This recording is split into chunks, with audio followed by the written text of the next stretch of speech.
Good day mga idol! Another DIY video na naman tayo para dito kay ADB 160 natin. Bumili nga pala ako ng extender ng front fender at yung tire hugger natin sa likuran para hindi tayo masyadong mabutikan pag medyo maulan na ang panahon. At natanggal ko na nga pala yung front fender natin. Medyo may karumihan nga pala ito mga idol kaya nilinisan ko muna gamit yung basahan.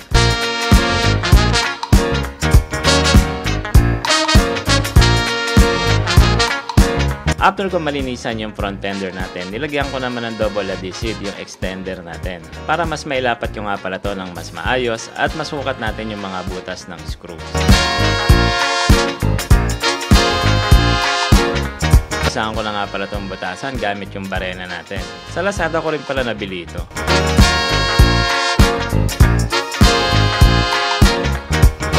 After natin mabutasan mga idol, dinouble check ko muna yung sukat at yung laki ng mga butas kung kasya dito yung screw natin. Para hindi na ako maglalagay ng washer kasi merong kaigsihan yung ibinadala sa atin ay screws. At dito inumpisahan ko na nga ilagay yung 4 na screws mga idol.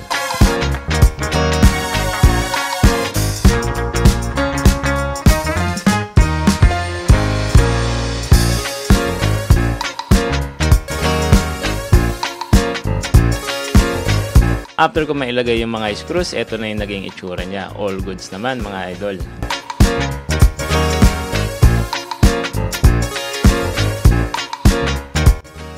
Bago ko nga pala ibalik at ikabit yung gulong at yung front fender natin, nilinisan ko muna tong front shock natin.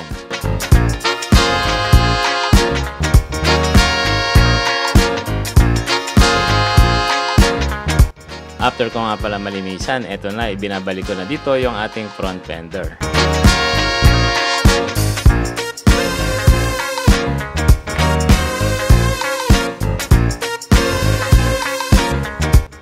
Eto na yung naging itsura niya mga idol.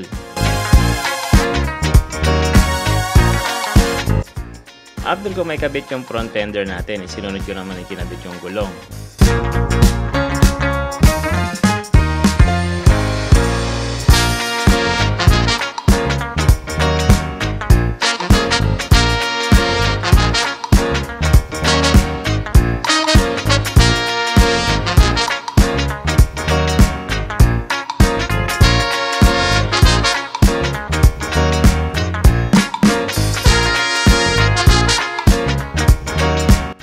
And ito na yung final look after natin may kabit yung ating gulong sa unahan. Next ko naman ikinabit mga idol ay itong rear tire hugger.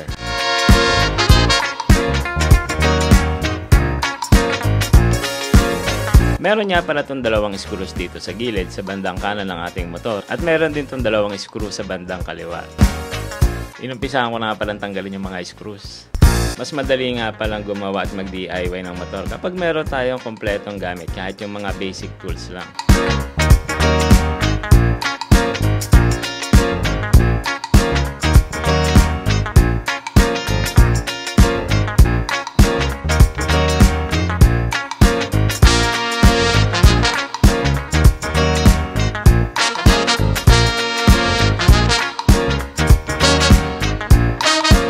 At eto na nga yung sukat mga idol. Mas mahaba yung tire hugger na nabili natin sa Lazada.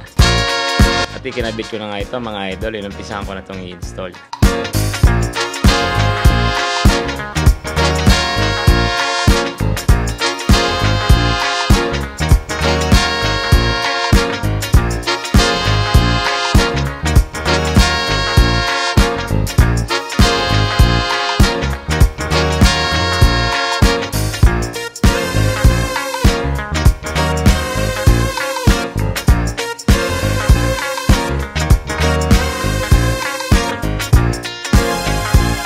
And that's it. Ito na yung itsura ng ating tire hugger sa likuran. Thank you for watching Huge Moto. Ingat kayo palagi. God bless.